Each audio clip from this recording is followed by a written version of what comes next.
اور قربانی کے اونٹوں کو ہم نے تمہارے لیے شعائر اللہ میں شامل کیا ہے، تمہارے لیے ان میں بھلائی ہے، پس انہیں کھڑا کر کے ان پر اللہ کا نام لو، اور جب قربانی کے بعد ان کی پیٹھیں زمین پر ٹک جائیں تو ان میں سے خود بھی کھاؤ اور ان کو بھی کھلاؤ جو قناعت کیے بیٹھے ہیں، اور ان کو بھی جو اپنی حاجت پیش کریں۔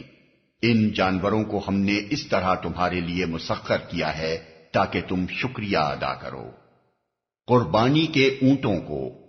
اصل میں لفظ بدن استعمال ہوا ہے جو عربی زبان میں اونٹوں کے لیے مخصوص ہے، مگر نبی صلی اللہ علیہ وسلم نے قربانی کے حکم میں گائے کو بھی اونٹوں کے ساتھ شامل فرما دیا ہے۔ جس طرح ایک اونٹ کی قربانی 7 آدمیوں کے لیے کافی ہوتی ہے، اسی طرح ایک گائے کی قربانی بھی 7 آدمی مل کر سکتے ہیں۔ مسلم میں جابر بن عبداللہ کی روایت ہے کہ رسول اللہ صلی اللہ علیہ وسلم نے ہم کو حکم دیا کہ ہم قربانیوں میں شریک ہو جایا کریں، اونٹ 7 آدمیوں کے لیے اور گائے 7 آدمیوں کے لیے۔ ان میں بھلائی ہے، یعنی تم ان سے بکثرت فائدے اٹھاتے ہو۔ یہ اشارہ ہے اس امر کی طرف کہ تمہیں ان کی قربانی کیوں کرنی چاہیے۔ آدمی خدا کی بخشی ہوئی جن جن چیزوں سے فائدہ اٹھاتا ہے ان میں سے ہر ایک کی قربانی اس کو اللہ کے نام پر کرنی چاہیے، نہ صرف شکر نعمت کے لیے بلکہ اللہ کی برتری اور مالکیت تسلیم کرنے کے لیے بھی، تاکہ آدمی دل میں بھی اور عمل سے بھی اس امر کا اعتراف کرے کہ یہ سب کچھ خدا کا ہے جو اس نے ہمیں عطا کیا ہے۔ ایمان اور اسلام نفس کی قربانی ہے، نماز اور روزہ جسم اور اس کی طاقتوں کی قربانی ہے، زکوٰۃ ان اموال کی قربانی ہے جو مختلف شکلوں میں ہم کو اللہ نے دیے ہیں، جہاد وقت اور ذہنی اور جسمانی صلاحیتوں کی قربانی ہے، قتال فی سبیل اللہ جان کی قربانی ہے۔ یہ سب ایک ایک طرح کی نعمت اور ایک ایک عطیے کے شکریہ ہیں۔ اسی طرح جانوروں کی قربانی بھی ہم پر عائد کی گئی ہے تاکہ ہم اللہ تعالیٰ کی اس عظیم الشان نعمت پر اس کا شکر ادا کریں اور اس کی بڑائی مانیں کہ اس نے اپنے پیدا کیے ہوئے بکثرت جانوروں کو ہمارے لیے مسخر فرمایا، جن پر ہم سوار ہوتے ہیں، جن سے کھیتی باڑی اور بار برداری کی خدمت لیتے ہیں، جن کے گوشت کھاتے ہیں، جن کے دودھ پیتے ہیں، جن کی کھالوں اور بالوں اور خون اور ہڈی غرض ایک ایک چیز سے بے حساب فائدے اٹھاتے ہیں۔ پس انہیں کھڑا کر کے، واضح رہے کہ اونٹ کی قربانی اس کو کھڑا کر کے کی جاتی ہے، اس کا ایک پاؤں باندھ دیا جاتا ہے، پھر اس کے حلقوم میں زور سے نیزہ مارا جاتا ہے جس سے خون کا ایک فوارہ نکل پڑتا ہے، پھر جب کافی خون نکل جاتا ہے تب اونٹ زمین پر گر پڑتا ہے۔ یہی مفہوم ہے سواف کا۔ ابن عباس، مجاہد، ضحاک وغیرہ نے اس کی یہی تشریح کی ہے، بلکہ نبی صلی اللہ علیہ وسلم سے بھی یہی منقول ہے۔ چنانچہ مسلم اور بخاری میں روایت ہے کہ ابن عمر رضی اللہ عنہ نے ایک شخص کو دیکھا جو اپنے اونٹ کو بٹھا کر قربانی کر رہا تھا۔ اس پر انہوں نے فرمایا اس کو پاؤں باندھ کر کھڑا کر، یہ ہے ابو القاسم صلی اللہ علیہ وسلم کی سنت۔ ابو داؤد میں جابر بن عبداللہ رضی اللہ عنہ کی روایت ہے کہ حضرت صلی اللہ علیہ وسلم اور آپ کے صحابہ اونٹ کا بایاں پاؤں باندھ کر باقی 3 پاؤں پر اسے کھڑا کرتے تھے، پھر اس کو نہر کرتے تھے۔ اسی مفہوم کی طرف خود قرآن بھی اشارہ کر رہا ہے، اذا وجبت جنوبھا، یعنی جب ان کی پیٹھیں زمین پر ٹک جائیں۔ یہ اسی صورت میں بولیں گے جبکہ جانور کھڑا ہو اور پھر زمین پر گرے، ورنہ لٹا کر قربانی کرنے کی صورت میں تو پیٹھ ویسے ہی ٹکی ہوئی ہوتی ہے۔ اللہ کا نام لو، یہ الفاظ پھر اس بات پر دلالت کرتے ہیں کہ اللہ کا نام لیے بغیر ذبح کرنے سے کوئی جانور حلال نہیں ہوتا، اس لیے اللہ تعالیٰ ان کو ذبح کرو کہنے کے بجائے ان پر اللہ کا نام لو فرما رہا ہے، اور مطلب اس کا جانوروں کو ذبح کرنا ہے۔ اس سے خود بخود یہ بات نکلتی ہے کہ اسلامی شریعت میں جانور کے ذبح کرنے کا کوئی تصور اللہ کا نام لے کر ذبح کرنے کے سوا نہیں ہے۔ ذبح کرتے وقت بسم اللہ اللہ اکبر کہنے کا طریقہ بھی اسی مقام سے ماخوذ ہے۔ آیت 36 میں فرمایا فاذکروا اسم اللہ علیہا، یعنی ان پر اللہ کا نام لو، اور آیت 37 میں فرمایا لتکبروا اللہ علی ما ہداکم، تاکہ اللہ کی بخشی ہوئی ہدایت پر تم اس کی تکبیر کرو۔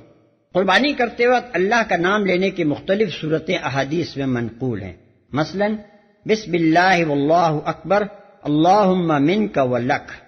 اللہ کے نام کے ساتھ اور اللہ سب سے بڑا ہے، خدایا تیرا ہی مال ہے اور تیرے ہی لیے حاضر ہے۔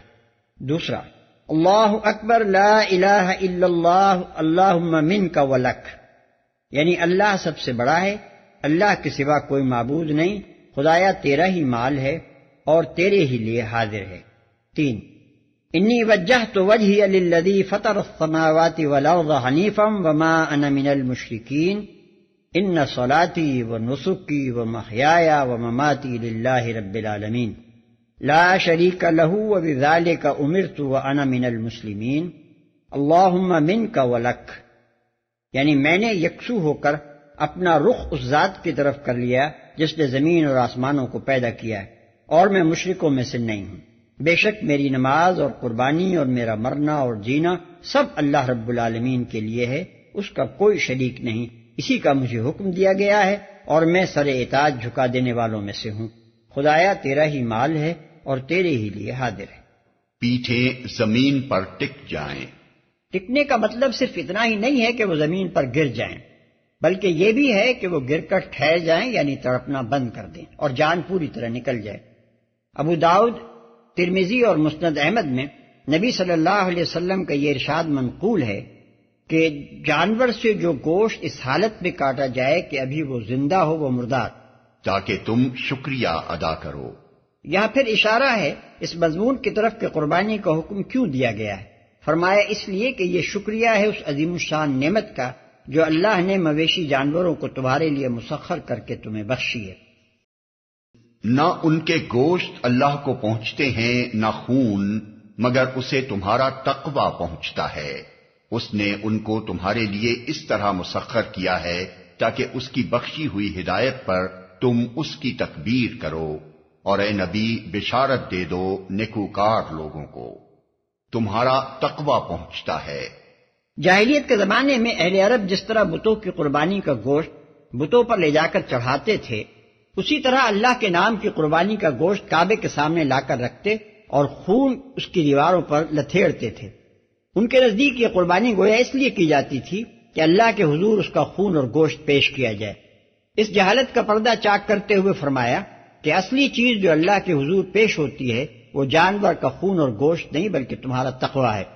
اگر تم شکر نعمت کے جذبے کی بنا پر خالص نیت کے ساتھ صرف اللہ کے لیے قربانی کرو گے تو اس جذبے اور نیت اور خلوص کا نذرانہ اس کے حضور پہنچ جائے گا، ورنہ خون اور گوشت یہیں دھرا رہ جائے گا۔ یہی بات ہے جو حدیث میں نبی صلی اللہ علیہ وسلم سے منقول ہے کہ آپ نے فرمایا اللہ تمہاری صورتیں اور تمہارے رنگ نہیں دیکھتا بلکہ تمہارے دل اور اعمال دیکھتا ہے۔ اس کی تکبیر کرو، یعنی دل سے اس کی بڑائی اور برتری مانو اور عمل سے اس کا اعلان و اظہار کرو۔ یہ پھر حکم قربانی کی غرض اور علت کی طرف اشارہ ہے۔ قربانی صرف اسی لیے واجب نہیں کی گئی ہے کہ یہ تسخیر حیوانات کی نعمت پر اللہ کا شکریہ ہے، بلکہ اس لیے بھی واجب کی گئی ہے کہ جس کے یہ جانور ہیں اور جس نے انہیں ہمارے لیے مسخر کیا ہے اس کے حقوق مالکانہ کا ہم دل سے بھی اور عملاً بھی اعتراف کریں، تاکہ ہمیں کبھی یہ بھول لاحق نہ ہو جائے کہ یہ سب کچھ ہمارا اپنا مال ہے۔ اسی مضمون کو وہ فقرہ ادا کرتا ہے جو قربانی کرتے وقت کہا جاتا ہے کہ اللہم منک ولک، خدایا تیرا ہی مال ہے اور تیرے ہی لیے حاضر ہے۔ اس مقام پر یہ جان لینا چاہیے کہ اس پیراگراف میں قربانی کا جو حکم دیا گیا ہے وہ صرف حاجیوں کے لیے ہی نہیں ہے اور صرف مکے میں حج ہی کے موقع پر ادا کرنے کے لیے نہیں ہے، بلکہ تمام ذی استطاعت مسلمانوں کے لیے عام ہے جہاں بھی وہ ہوں، تاکہ وہ تسخیر حیوانات کی نعمت پر شکریہ اور تکبیر کا فرض بھی ادا کریں اور ساتھ ساتھ اپنے اپنے مقامات پر حاجیوں کے شریک حال بھی ہو جائیں۔ حج کی سعادت میسر نہ آئی نہ صحیح، کم از کم حج کے دنوں میں ساری دنیا کے مسلمان وہ کام تو کر رہے ہوں جو حاجی جوار بیت اللہ میں کریں۔ اس مضمون کی تصریح متعدد احادیث میں وارد ہوئی ہے اور بکثرت معتبر روایات سے بھی ثابت ہوا ہے کہ نبی صلی اللہ علیہ وسلم خود مدینہ طیبہ کے پورے زمانہ قیام میں ہر سال بقرعید کے موقع پر قربانی کرتے رہے اور مسلمانوں میں آپ ہی کی سنت سے یہ طریقہ جاری ہوا۔ مسند احمد اور ابن ماجہ میں ابو ہریرہ رضی اللہ عنہ کی روایت ہے کہ نبی صلی اللہ علیہ وسلم نے فرمایا جو شخص استطاعت رکھتا ہو پھر قربانی نہ کرے وہ ہماری عیدگاہ کے قریب نہ آئے۔ اس روایت کے تمام راوی ثقہ ہیں۔ محدثین میں صرف اس امر پر اختلاف ہے کہ یہ مرفوع روایت ہے یا موقوف۔ ترمذی میں ابن عمر رضی اللہ عنہ کی روایت ہے نبی صلی اللہ علیہ وسلم مدینے میں 10 سال رہے اور ہر سال قربانی کرتے رہے۔ بخاری میں حضرت انس کی روایت ہے کہ نبی صلی اللہ علیہ وسلم نے بقرعید کے روز فرمایا